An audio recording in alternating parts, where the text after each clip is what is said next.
Niana ta karon sa niana ta karon sa pagtuon mahitungod sa iglesia sa atong Ginoong Hesukristo. Remember ang iyang giingon sa Matthew chapter 16 verse 18, "Upon this rock I will build my church." So ang builder gyud sa iglesia wala nay lain kundi ang atong Ginoong Hesukristo. Ang mga tawo nga gipanggamit niya mga instrumento lamang. But it is really the Lord Jesus Christ who is the founder of his church. And we do not believe the church as a single worldwide group denomination sama sa giklaim sa uban, sama sa Romano Katoliko nga sila ra gyud kuno ang gitukod ni Kristo.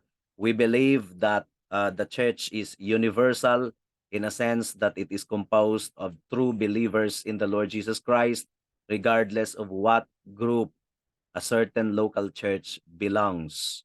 So, wala ta nagtuo og kanini ang singular ra gyud nga pangalan sa simbahan. Church name is just a karatula. What is important is the composition of the membership of that particular church nga tinuod gayud nga nakaila sa atong Ginoong Hesukristo. So, unang bahin kini sa atong pagtuon sa biblical church life. Ug gumikan kay ang atong gitun-an usa ka institusyon nga gihigugma kaayo ni Kristo. Gipalit niya sa iyang hamili nga dugo. Gitawag og Bride of Christ, gitawag og lawas ni Kristo.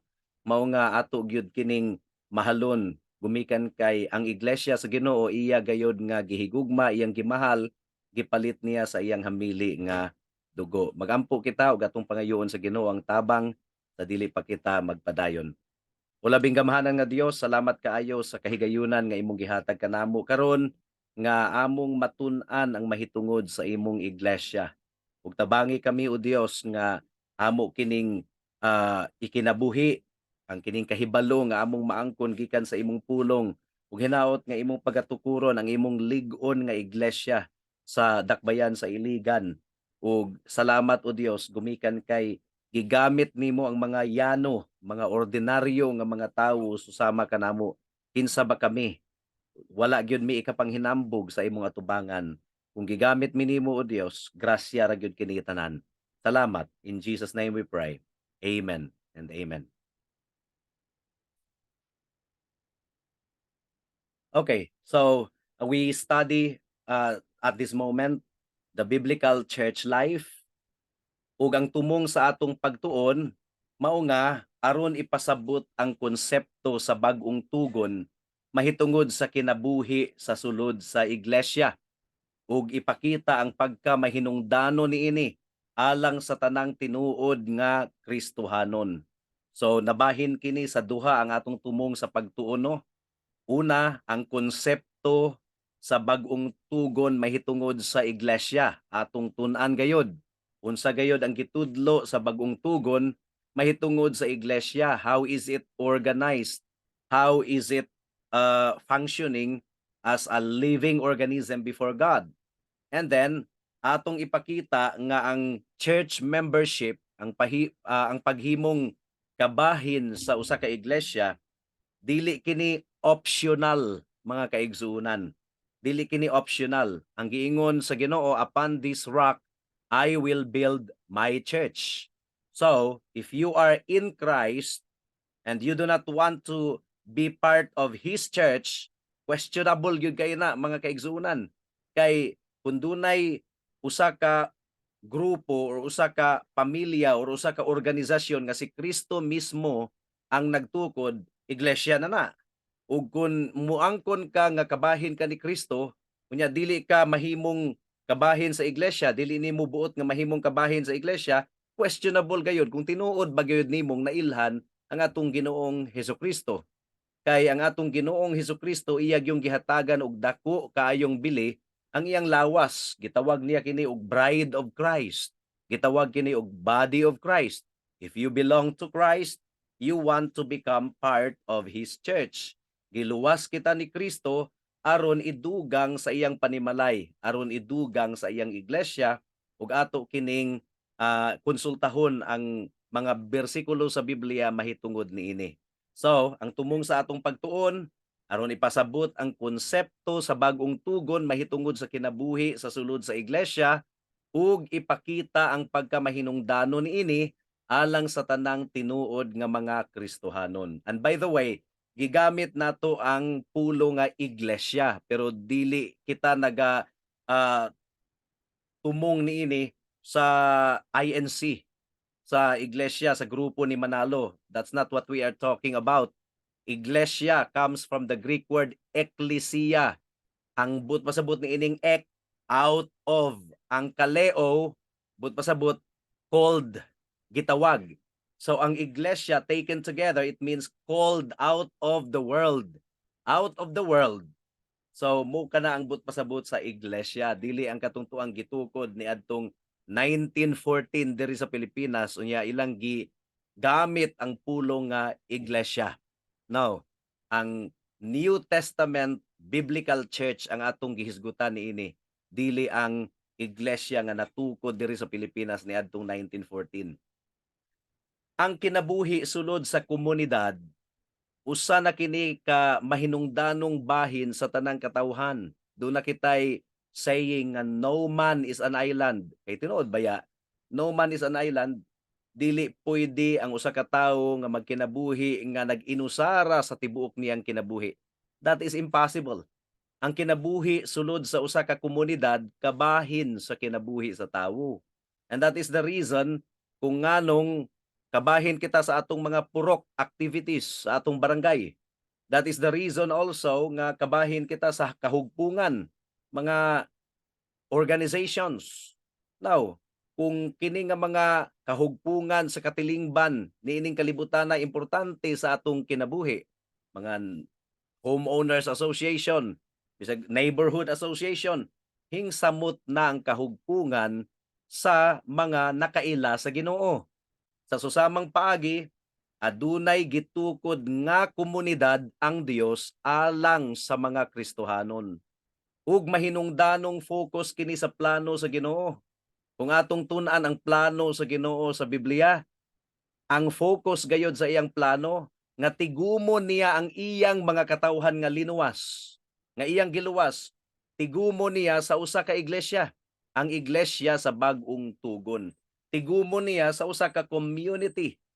Mao kini ang mahinungdanong focus sa plano sa Ginoo kung atong tun-an ang balaang kasulatan. So we are called out of the world, called out, asa man kita niya ibutang. Ibutang kita niya diha sa iyang panimalay, diha sa iyang komunidad. So, atong pagatun-an karon ang pipila ka patukuranan sa Biblia, mga bersikulo. Ang giingon diri sa Efeso kapitulo 3 bersikulo 10, ang giingon dinhi, aron pinaagi sa simbahan or iglesia. O take note ha, atong tanawon, atong i-focus ang atong mata sa bersikulo nga naka-flash sa screen. Ang giingon diri, aron pinaagi sa iglesia or aron pinaagi sa simbahan, masayran karon sa mga pangulo ug kagamhanan sa kalangitan ang kaalam sa Dios nga may nagkalain-laing pamaagi. Unsaon kuno nga maproklamar nato sa tibuok kalibutan, apil na sa mga pangulo sa kagamhanan sa kalangitan. This is talking about the spirits, the spirit world. Sa unsang paagi mantala ang kaalam sa Dios? Pinaagi sa iglesia. Pinaagi sa iglesia. So, dako kayo di og papel ang iglesia or simbahan nga masayran sa tanan ang kaalam sa Dios. Dako kayo og papel. Dili gayud nato ikalimod ang importansya sa iglesia, mga kaigsuunan. Ang iglesia di ay mo'y gitahasan sa Ginoo aron mamantala ang iyang kaalam. O, sa nato na pagsabuto, aron pinaagi sa simbahan, masayran karon sa mga pangulo ug kagamhanan sa kalangitan ang kaalam sa Dios nga may nagkalain-laing pamaagi. So the church has a very important role in the proclamation of the glory of God. Ephesians 3:21. Ang giingon din hiyo, pagahimayaon siya diha sa iglesia ug diha kang Kristo Jesus ngadto sa tanang kaliwatan hangtod sa kahangturan. Pagahimayaon siya diha sa iglesia, but pasabot ang himaya sa Ginoo iyang gibubo ug iyang gigahin alang sa iglesia. So kung gawas ka sa iglesia sa Ginoo, kung dili ka mo involved sa Church of Christ, nya mo claim ka nga Christian ka, contradiction na. Kaya ang tinuod nga Kristohanon iyang gihatagan og kasing-kasing nga mahimong kabahin sa iyang iglesia. Ang himaya sa Ginoo iyang ginabubo sa iyang iglesia. Busa, mahalo nato ang iglesia, mahalo nato ang lawas sa atong Ginoo. Mahalo nato ang panimalay nga gitukod mismo sa atong Ginoong Hesukristo ibabaw sa dakong bato. Ug ang bato ha dili si Pedro, ang bato si Kristo mao ang bato. Si Kristo mao ang bato. Ang kamatuoran nga nagagikan sa atong Ginoong Hesukristo mao ang bato. Dili ang tawo, mga kaigsuonan, ang bato. Peter comes from the Greek word Petros, but pasabot gamay nga bato. Pwedeng ibalibag, pwedeng ilabay, pwedeng ipalantig. Pero ang Petra, upon this rock I will build my church. Petra ang gigamit nga word. But pasabot ni ining Petra, usa ka dako kayong bato nga bungtod kadako nga di gyud siya masibog.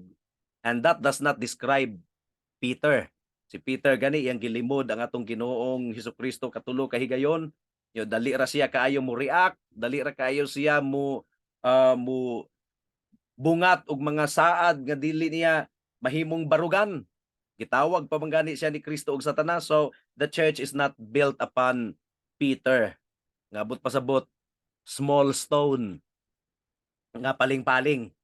Ang iglesia gitukod ibabaw sa dakong bato ug ang bato ang atong Ginoong Hesukristo. And they cannot argue nga ang Cephas kuno sa Aramaic language is but pasabot Cephas and Peter synonym. Dili ang Aramaic language ang gigamit sa Ginoo sa pagsulat sa Bagong Tugon, ang Greek language. So ang Greek language mo atong basihan, mga kaigsunan. Dili ang Aramaic, dili ang Latin. So ang himaya sa Dios gitipigan sulod sa iglesia. Klaro kay na sa mga teksto nga atong gibasa sa Efeso. Ang himaya sa Dios gitipigan sulod sa iglesia ug ang iglesia mao ang adunay katungdanan nga imantala ang himaya sa Dios. Dili mamantala ang himaya sa Dios sa laing pamaagi. Doon na pa ba'y organisasyon diri sa kalibutan nga magmantala sa himaya sa Dios? Wala na. Unsa man kooperatiba, Kiwanis Club, Rotary Club, Lions Club, mumantala ba na sila sa kahimayaan sa Dios? No. Makati Business Club, wala na gyud lain. Ang iglesia ra gyud ang gidisenyo sa Ginoo, ang iyang gitukod nga mumantala sa iyang kaalam, sa iyang grasya sa kaluwasan. Mao nga usa ka dako kayong pribilehiyo ug kalipay kanato nga mahimong kabahin sa iglesia, atong mahalon ang iglesia sa Ginoo, atong mahalon ang buluhaton sa Ginoo. So ang pagtulun-an niini, mga kaigsuonan, ang Kristohanong kinabuhi kinahanglang ikinabuhi sa konteksto sa pagkahinimong kabahin ug kauban sa mga Kristohanon, ang iglesia. There is no such thing as Lone Ranger Christian or individual soldier fighting in the battle. Now, ang mga sundalo sa Ginoo kinahanglan gayud nga kauban, magkauban tanan, magkahiusa, magkahugpong isip, panimalay sa Ginoo. So ang Kristohanong kinabuhi kinahanglang ikinabuhi sa konteksto sa pagkahinimong kabahin ug kauban sa mga Kristohanon, ang iglesia. Walay Lone Ranger Christian. Dili pwedeng dunay secret Christian. There is no such thing as secret Christian. Nganong secret Christian nga ang giingon sa Ginoo mga asin ug kahayag kita sa kalibutan, na day asin nga sekreto, na day kahayag nga sekreto. Ang asin bisan pag usa ka lugas ang imong ibutang sa sa tubig nga pinabukal, mausab gyud ang timpla sa or mausab ang kalami sa tubig nga gipabukal. Gamay ra gani kayong asin ang imong ibutang, ma-affected na gyud. Ingon ana ka impactful ang mga Christians. Samot na ang kahayag nga illustration. Kamo ang kahayag sa kalibutan, abaday kahayag nga sekreto. Ang kahayag sa kalibutang mangitngit magsidlak gayud kana ug tan-awon gayud kana sa mga katawhan. Mao nga ang atong kahayag atong pasigaon ug ang atong ah, kaparat atong ipabati sa mga katawhan. Okay? Dugang pang mga patukuranan sa Biblia, Philippians 1:27. Ang giingon dinhi karon ang mahinungdanon mao nga magkinabuhi kamo sumala sa ebanghelyo ni Kristo. Aron bisag dili ako makaanha kaninyo, madungog ko nga nagpabilin kamo nga lig-on diha sa usa ka katuyuan ug naghiusa kamo sa pagpalambo sa pagtuo diha sa ebanghelyo. Naghiusa kamo, ang but pasabot panimalay kini, dili individual. There is no such thing as individual soldier. Mga sundalo magani sa atong gobyerno, dunay platoon, dunay company. There's no such thing as individual soldier. So magkahiusa kamo sa pagpalambo sa pagtuo diha sa ebanghelyo.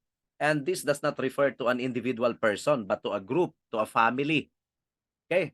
Ephesians chapter 4 verse 3 to 5. Ang giingon dinhi, paningkamuti aron mutunhay ang inyong panaghiusa nga hinatag sa espiritu diha sa panagdait nga nagbugkos kaninyo. May usa lamang kalawas ug usa ka espiritu, ingon nga may usa lamang kapaglaom ug alang niini gitawag kamo sa Dios. May usa lamang ka Ginoo, usa ka pagtuo ug usa ka bunyag. One baptism. So, mo kini ang iglesia nga nahauyon sa plano sa atong buhi nga Dios. This is what the New Testament teaches about the good church. Usa ka maayong iglesia nga nagkahiusa sa pagmantala sa himaya sa Ginoo, nagkahiusa sa pagbayaw sa atong buhi nga Dios. Unsa ang biblikal nga iglesia? Unsa ang biblikal nga iglesia? Ang kasagarang mahitabo kung madunggan sa mga tawo ang pangutana nga unsa ang tinuod nga iglesia, mahuna-hunaan dayon nila ang nagkalain-laing mga denominasyon. Example, Romano Katoliko, Methodist, mga kulto nga grupo ug uban pa. Mo dayon kana ang musangpot sa ilang hunahuna. Grupo, karatula, dili kini mao ang idea sa bag-ong tugon mahitungod sa iglesia.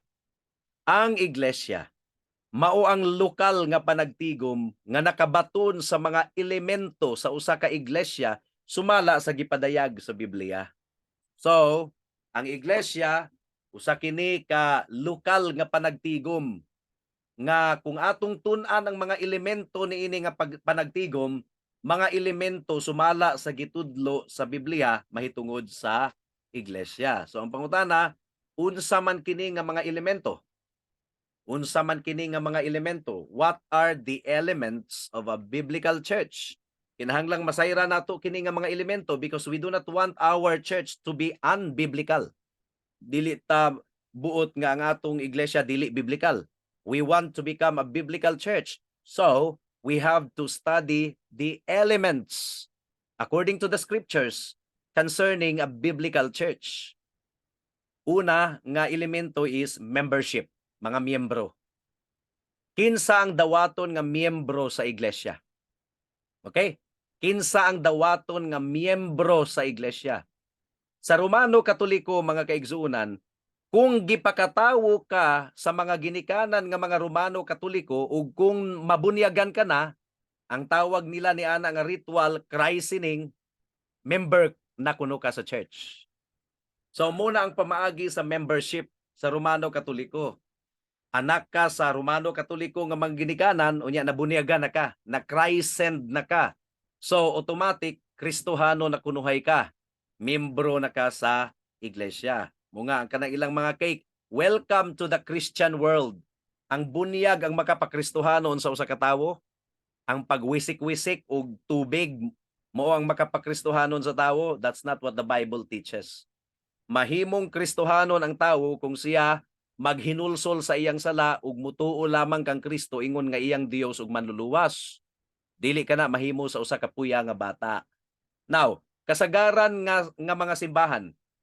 Okay? Kasagaran nga mga simbahan unsa may pamaagi nila sa church membership? Kung dugay ka nang nagatambong sa pagsimba, pagaisipo na ikaw nga miyembro. So gi-assume na ka. Gi-assume na ka nga miyembro gumikan kay dugay na kang nagasimba sa simbahan, dugay na kang nagatambong. So assumed na nga member. Dili ka na mao ang pamaagi sa Biblia. Duna rabay upat ka tuig nang nagatambong sa among simbahan diri sa Cavite. Dunay upat na katuig nga nagatambong sa atong buluhaton. Pero after 4 years, among gi-interview kay naka-decide na nga magpa-member. Among gi-interview kung nasabtan ba gyud niya ang kaluwasan. Wala gyud niya masabti ang kaluwasan. Migawas sa interview nga salvation by good works gihapon. Nga salvation pinaagi sa kaugalingong pagkabuutan. So, upat na katuig ha nga nagasimba, di gyud ta maka-assume nga bisan pagdugay na siyang nagasimba, tinuod siya nga nakasabot sa ebanghelyo sa kaluwasan. Kinahanglan gyud nga ato siyang interviewon, atong kaluton kung unsa gayod ang pagsabot niya sa ebanghelyo, sa good news, mga kaigsunan. Unsa ang biblical nga iglesia? Unang Korinto kapitulo 1 bersikulo 2. Ang giingon dinhi, alang sa iglesia sa Dios diha sa Korinto, sa tanan nga gitawag aron mahimong balaang katawhan sa Dios, nga naiya diha sa ilang pagkahiusa kang Kristo Jesus. So ang requirement day sa church membership, nga usa ka tawo nahiusa kang Kristo Jesus. Nahiusa kang Kristo Jesus. Dili pinaagi sa pagwisik-wisik sa tubig sa bendisyon ha sa bunyag. No, dili. Aha. Uban sa tanang tawo sa tanang dapit nga nagasangpit sa ngalan sa atong Ginoong Hesukristo nga ilang Ginoo ug ato usab. Nagasangpit, but pasabot nagatuo. Dili lagi na mabuhat sa usa ka bata nga puya. Musangpit ba ang bata nga puya sa atong Ginoo? Naghinulsol ba siya ug nagdangup sa atong Ginoo alang sa iyang kaluwasan? Wala gayud. Dili gayud mabuhat ka na sa puya, so dili ka na mo ipamaagi sa church membership. Ang punto niini mga kaigsuunan, sumala sa unang Korinto kapitulo 1 bersikulo 2, tanang mga miyembro adunay susamang pagpahayag ug pagpasakop sa pagkadiyos ni Kristo ug nakasinati sa kaluwasan. O atong utrohon og basa alang sa iglesia sa Dios diha sa Korinto, sa tanan nga gitawag aron mahimong balaang katawhan sa Dios nga naiya diha sa ilang pagkahiusa kang Kristo Jesus. Uban sa tanang tawo sa tanang dapit nga nagsangpit sa ngalan sa atong Ginoong Hesukristo nga ilang Ginoo ug ato usab.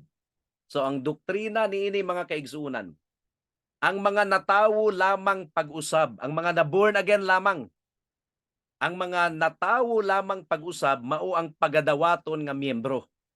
Mupasakop ang usa ka tawo sa iglesia dili aron mahimong Kristohanon, kundili tungod kay nakabig na siya diha kang Kristo, naluwas na ug dayag sa iyang kinabuhi ang ebidensya sa kaluwasan. So dili di ta magpa-member sa church para mahimong Kristohanon, para maluwas. Gidawat kita ingon nga miyembro sa iglesia, gumikan kay Kristohano na ta, gumikan kay luwas na ta, gumikan kay nailhan na nato ang atong Ginoong Hesukristo.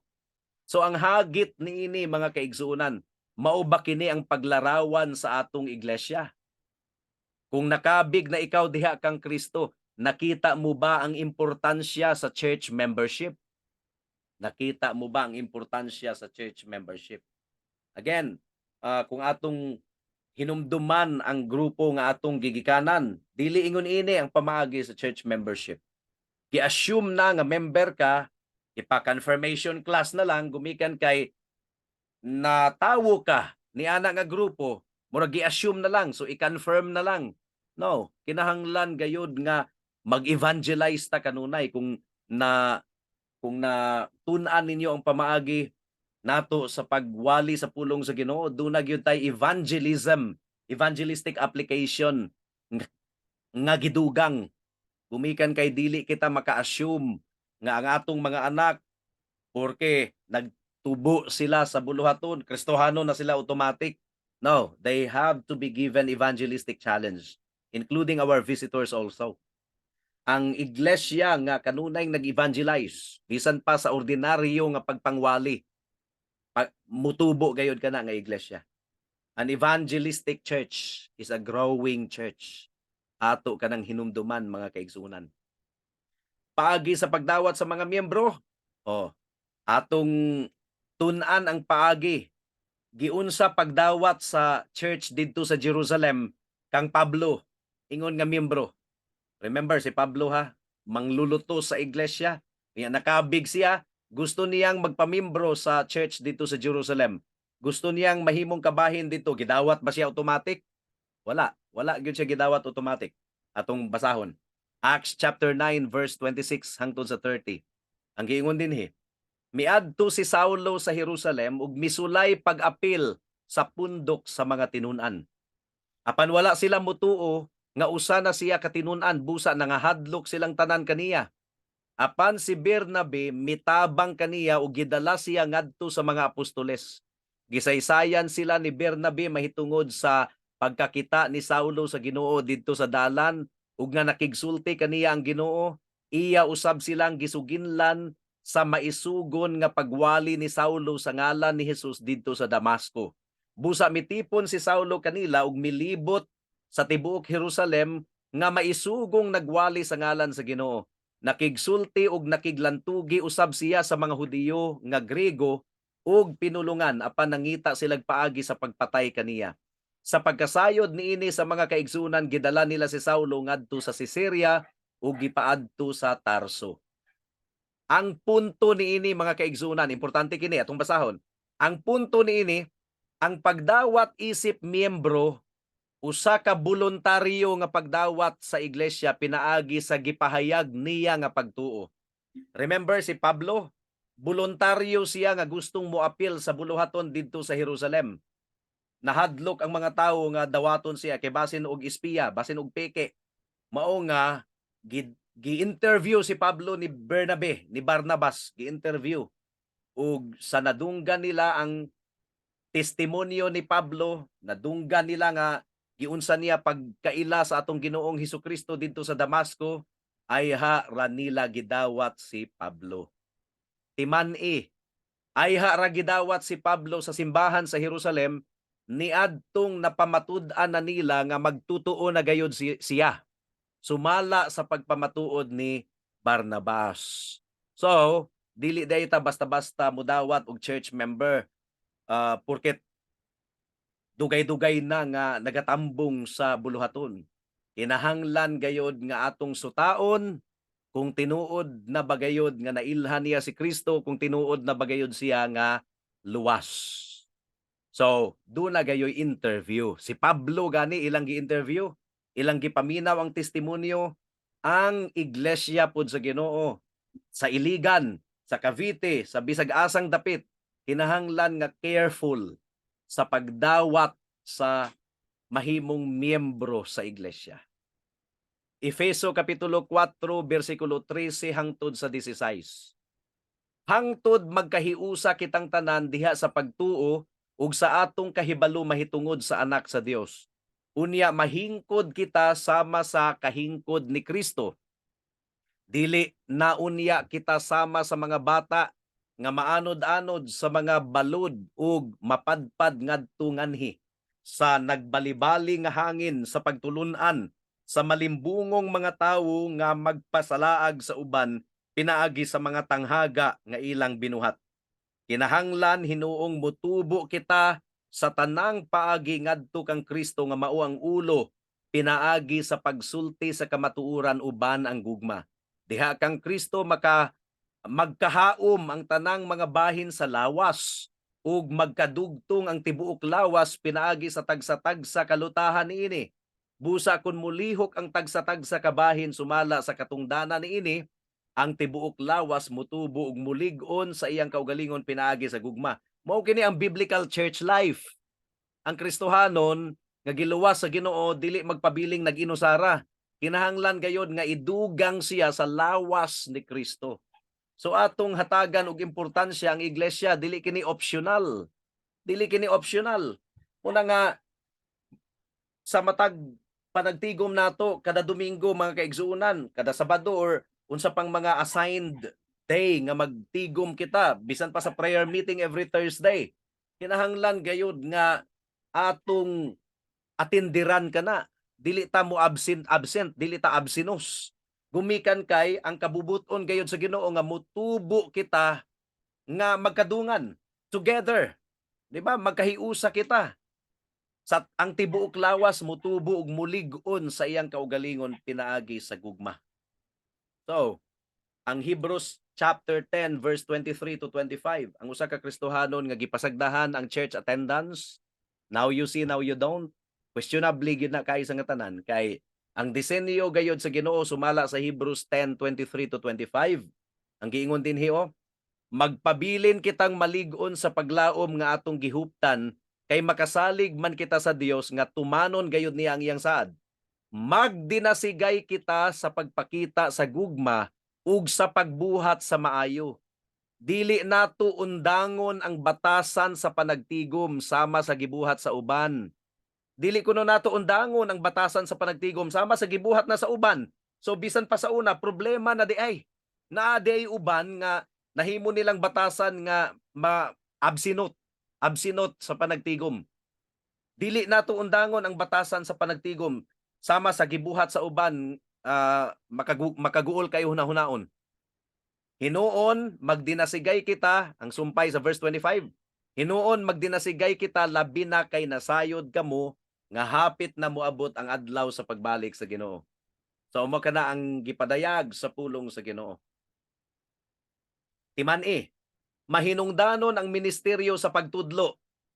Saon pagtubo sa mga miyembro sa iglesia kung gipasagdahan ang ministeryo sa pagtudlo. Mugani nga ang nanguna sa iglesia kinahanglan gayud nga magkugi sa pagtudlo, di ba? Ang pastor kinahanglan makugihon gayud sa pagtudlo. Kinahanglan dili dili magpaimbita, dili magpaimportansya. Kinahanglan ang pastor mo initiate gayud nga mutudlo, nga mopakaon sa kalag sa mga katawhan. Mahinungdanon ang ministeryo sa pagtudlo pagdinasigay sa usag-usa aron malig-on ang iglesia. So mao kini ang doktrina no, voluntaryo ug covenanted membership. Kay ang church membership kasal ka na, gikasal ka sa lawas ni Kristo. Nabada kasal nga gikasal ka nga absent-absinan nimo ang panagtigom sa lawas ni Kristo. Voluntaryo ug covenanted membership. Ang pagpasakop sa iglesia usa ka gawasnon nga desisyon, walay namugos nato. Apan ko nadawat na isip miyembro adunay tulubagon ang mga miyembro nga magpabilin sa common nga doktrina ug komitado sa mga Kristohanong responsibilidad. So, ang hagit niini mga kaigsuonan, huna-hunaa gayud pag-ayo ang pagpamiyembro sa iglesia. Usa kini kalakang sa pagsunod sa tanang nakailakang Kristo. Dili kini optional. Higugmao nato ang iglesia, ang lawas ni Kristo. Dili nato pasagdahan. Diri natapos ang atong pagtuon niining taknaa sa unang bahagi unang bahin mahitungod sa biblical church life. Mahimo na natong i-presentar ang atong mga pangutana.